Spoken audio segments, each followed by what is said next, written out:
a little bit about what prompted this. You wanted to speak up and you decided to write an editorial for the Times-Union. It started off, I didn't decide to write an editorial for the Times-Union. It really started when the Gretchen Carlson story broke. And it brought back so many memories because I started on the air in Jacksonville 40 years ago. And to hear this story repeated 40 years later, now that I'm an adult and my daughter is an adult who is also in the media and I have a granddaughter, I really wrote about my own feelings and I just let it sit on the computer. I had no intentions of publishing anything. I really wrote this because I needed to remember it and I needed to express myself. Was it therapeutic for you? It was. The most therapeutic part was telling my 30-year-old daughter about it, who said, "Oh, Mom, that's funny. I recently wrote about an experience I had too." And I said, "Really? I mean, like recently?" And she said, "Yeah, when I was, covering a sporting event as a professional sports photographer, she was grabbed by a drunken fan and kissed on the lips." And I said, "Oh my God, what did you do?" Right. And she said, "I punched him." And I said, that is fantastic. I am so proud of you, because what is the appropriate reaction to these kinds of advances? Is a slap in the face, is an objection. And yet so many women today are in the position by their job or their relationship or even a family situation where they don't have the option to do that without inciting more violence. And that's exactly one of the arguments some people might say is answering it with violence might not be the right reaction, but it was her instinct. It was her authentic reaction. How dare you? How dare you? And I'm working. I'm trying to do my job here. I'm so struck that this has been a phenomenal season. Having been in media for many years, I mean, obviously we're all saying we can't wait till the election's over and whatever. Yet, a lot of things that haven't been talked about for a long time are being talked about, and I think that's important. Take us back, if you could. You're a young reporter working in Jacksonville, Florida. What exactly happened? And first of all, where were you working? Let's make that clear. Yeah, my very first job in Jacksonville was at Channel 12, a different ownership in those days. And I was a woman anchor, promoted at Channel 12 to anchor the newscasts, which being the first woman weekday anchor, I got a lot of attention in those days. And I didn't listen to the #1 rated radio show in the morning because I found it vulgar. So I didn't even know that I was the object of a lot of these skits. I had listened to it early on and it was so blatantly racist, I absolutely couldn't stomach it. And so when people would say things to me, I thought, well, maybe I should listen to this. And I listened to it once, and I never listened to it again. And every time I saw the logo, every time a lot of people would say things to me like it was funny or like, what a compliment. This grease man is salivating after you. That's a compliment. No, no, no, no, that's not a compliment. So I was very aware of it. And at the same time, I'm a young reporter. My job is to deal with a lot of powerful men in this day and age. Most women journalists are still dealing with mostly powerful men, not as many powerful women. And power can be abused. And this is one way that power can be abused. And so I experienced it in multiple ways. And my response always was, just get past it and get my job and get out of there.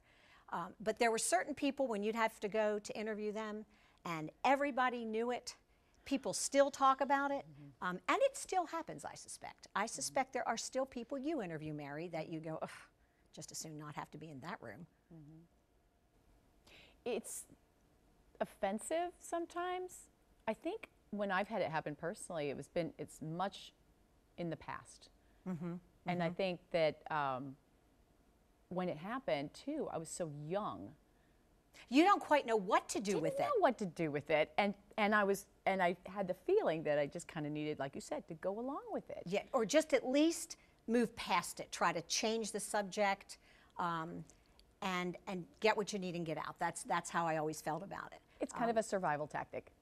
But you know, when I think about it now, and I didn't think about it in the context at the time because I was doing my job, and I was so young.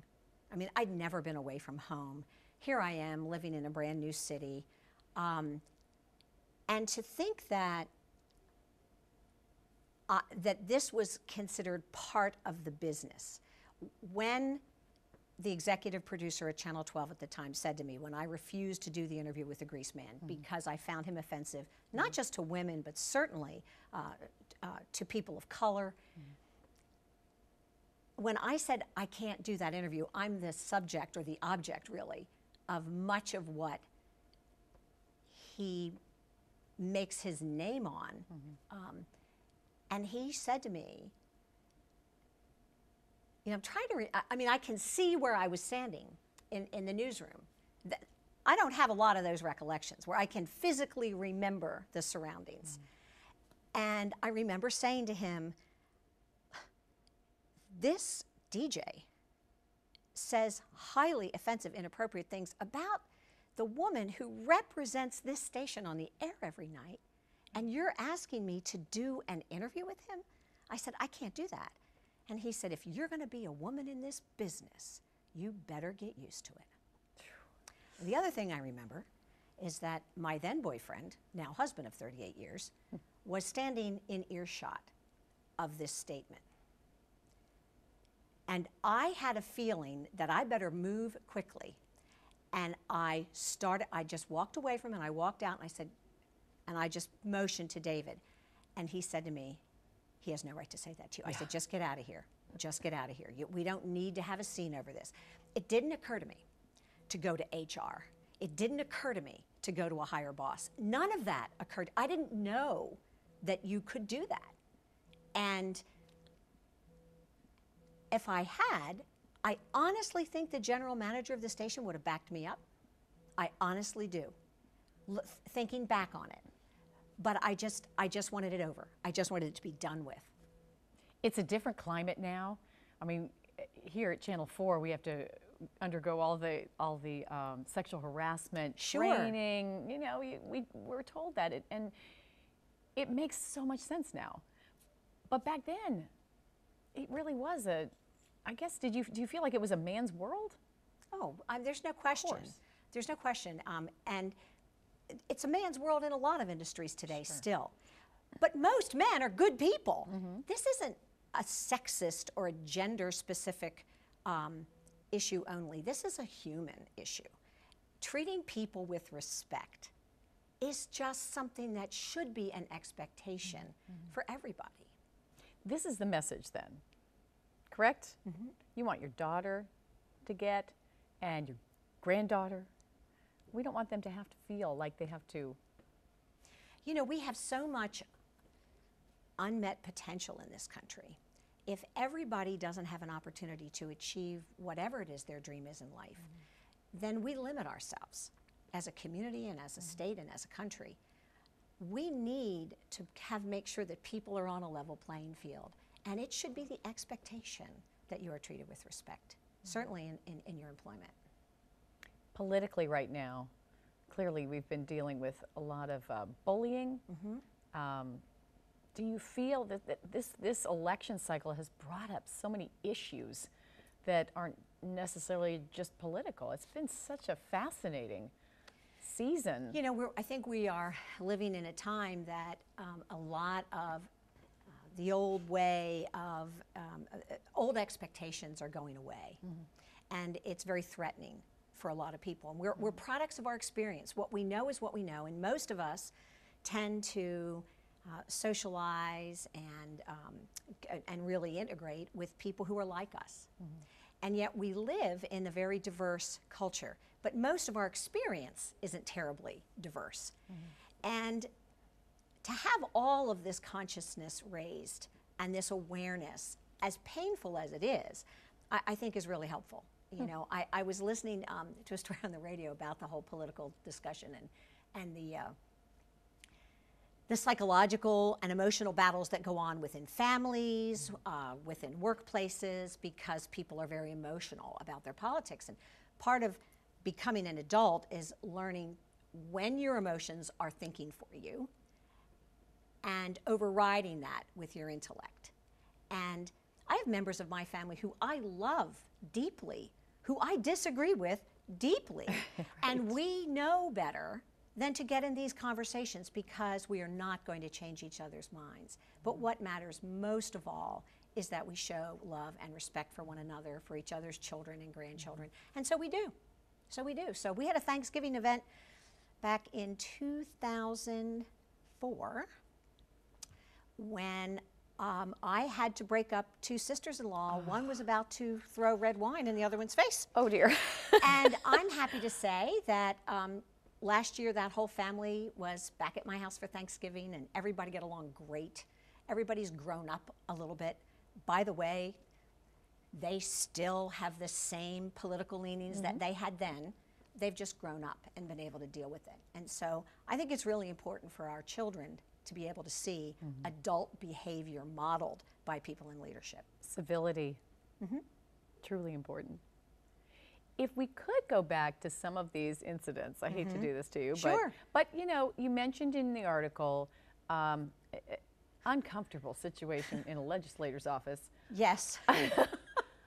What the heck? And you know, I remember laughing about that many times later because it was so ludicrous. Right. So ludicrous. Don't you want to feel a silicone breast implant? No. Not only did I not want to, I did not want to engage in that conversation at all. That's not what I was here to talk about at all. And it's a form of power, the abuse of power. It's, can I get a rise out of this young woman? Can I get some kind of reaction? When the purpose of my visit was completely disregarded by this individual. Eventually I got what I needed and I left. But I can't imagine going into a business meeting with the intent of unsettling someone. I can't imagine why I would do that. I would feel very terrible if I did inadvertently offend someone in some way. Do you think that person did that type of behavior with other individuals? And I don't mean just other women, but like with a man, do they, maybe not with silicone breast implants, but try to keep that other person always like a step below? It could be. I mean, there could be. What I do know is these are not isolated instances. When people behave this way, it is part of who they are. Now, I can respect the person's position and respect them as an individual, but I do not have to accept the behavior. And so that's, I think, the approach that I always tried to use, that I don't have to accept the behavior. And, you know, to this day, people will, acquaintances, you know, it's not inappropriate to see someone who you've had some professional dealings with, and for someone to, you know, give a kiss on the cheek. Sure. It gets inappropriate when they grab you or rub up against you, but that's when I think people just take that line and, well, I'm just going to give a little kiss on the cheek, and then I'm going to move in a little closer. That's what's wrong. And no, the good old handshake is appropriate in business, I think. I'm a fan of that too. I like handshakes. Yeah. You never felt threatened, though, did you? Like, no, I never. This is one of the reasons that I decided I would ask the Times Union if they would publish it. I never felt physically threatened. I was never physically assaulted. But back in my journalism days, I did enough stories about domestic violence, I knew that there were so many women and girls who are suffering in silence, and they don't feel they can say anything or do anything without risking their employment, without risking a relationship. And I thought, if I have an opportunity to do that, I have nothing to lose. Nobody's going to fire me anymore. I have a fabulous marriage. I'm so fortunate. And I've had a voice in this community. So if there was a way that I might be able to speak for those who couldn't, that's why I felt I should do it. And I had people tell me, it took so much courage. I don't see that as being courageous. I see it as being the right time for me to be able to speak up. I could not have written that article when I was 22 years old and not have caused a firestorm and maybe lost my job. I probably could not have gotten away with it. Now I can. One of the great things about getting older is you realize you have nothing to lose. You can be authentically who you are, and you take what comes from it. I've had absolutely no negative reaction, and I was surprised.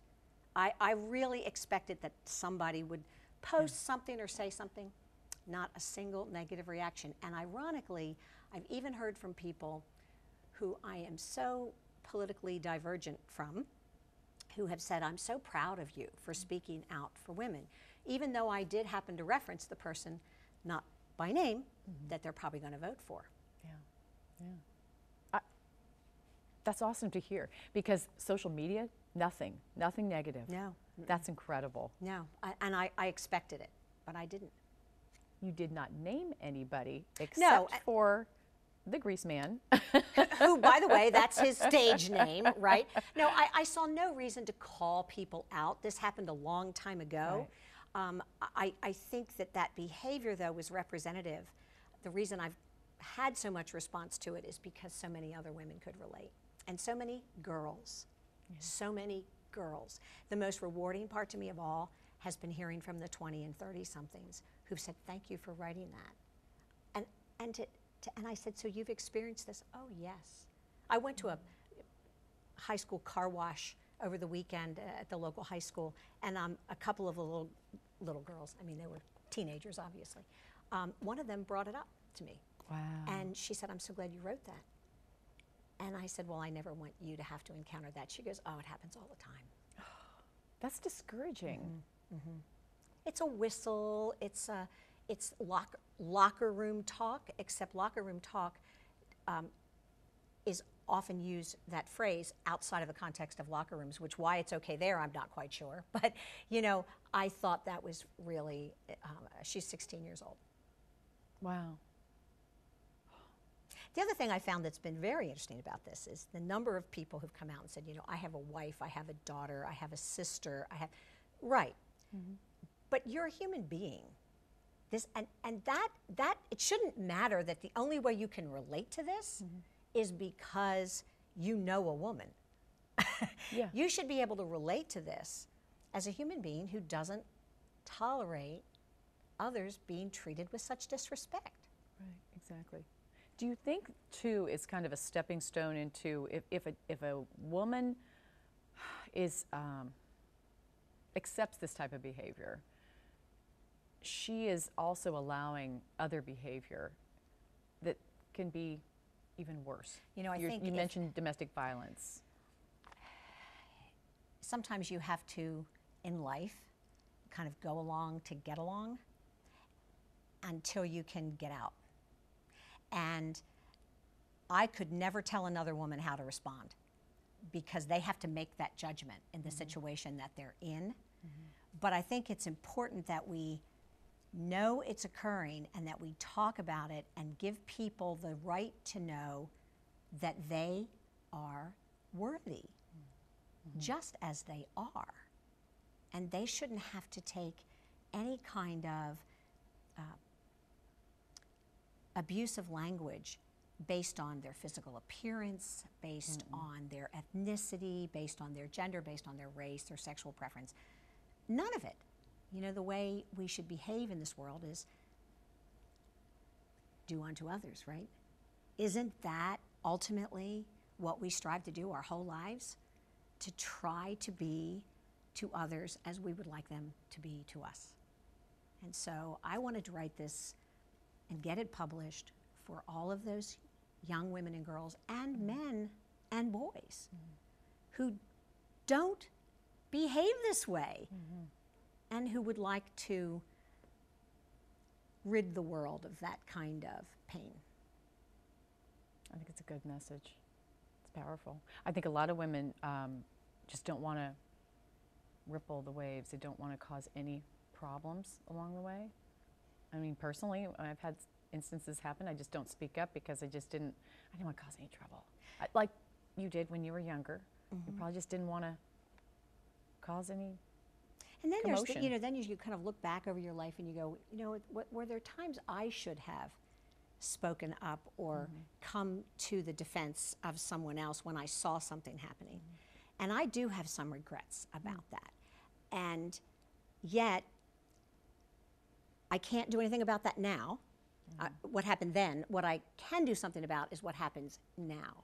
And this has really made me recognize that when I hear people speaking in a way that I think is offensive to others, I will say something now. I won't just let it go. Cocktail party conversation, you hear people, or a social conversation and gossip. I still remember the lesson my 3-year-old son taught me coming home from church one day when we were talking about somebody at church, and my son said, "We just went to church. That isn't very nice what you're saying about those people." And he was 3? Yeah, and you know what, out of the mouths of babes, right? And so you have to be conscious of who's listening. Who is listening to these things you're saying? And I feel very fortunate that I didn't grow up in a home where I heard the kind of language and offensive behavior that so many people do. I mean, it was not accepted in my house to refer to anyone negatively. And it was probably partly because my dad's parents were immigrants, and he got called a greasy Greek all the time, which wasn't the worst thing that could happen. But that's offensive. In those northeastern neighborhoods, there were the Polacks, and there were the Wops, and there were the greasy Greeks, and everybody had thought a label. Everybody had a label and thought that was kind of funny. But it was never taken. And they used to fight. I can remember my grandfather would tell me, "Oh my gosh, we would, the Polish neighborhood and the Italian neighborhood, you had your boundaries, but in those days they settled these little scuffs with fists, and they grew up and they worked together and everything was fine." Everything went so much easier then. Although it didn't if you were a lot of people. It didn't if you were a person of color. It didn't if you were a woman. It didn't if you were hiding your sexual preference because of fear of the retaliation. So the way that we treat any group of people separates them as an other. And there are no others. We're really all in this. And we have to learn to respect one another even when we don't agree. And so it is kind of interesting timing, isn't it, that we're in a very, very polarized political environment where there's so much incivility. And so calling for respectful treatment in this context is just one piece of a much bigger picture. Real quickly, too, you mentioned to me that there was someone who contacted you after the publishing of the article that said they're actually distributing it, I think, to their employees. Is that right? It was within an office that it had gone on throughout the office. And what I thought was really interesting is that the boss of the office thought it was great. And so it gave people a way to share and to have a conversation around a water cooler that was actually meaningful. And it wasn't just shared exclusively with women. It was shared with male colleagues as well. And so it does create an opportunity for people to have conversations. And, it's hard to walk in another person's shoes. It really is. We are products of our experience. But if we really listen, it's one of the great things about being a journalist. You have to really listen to people. You'll learn so much. You can learn so much. And you really think twice before you want to say something negative or put somebody in the category of another, or put someone in a context that is inappropriate in any situation. people deserve respect. Excellent. The Gretchen Carlson thing, one more time, is different, but not, I think, different because she called him out, and there's a lot on the line there for her. But she did that get settled? Yeah. Forgive me. Oh, right? She got like 20 million or something.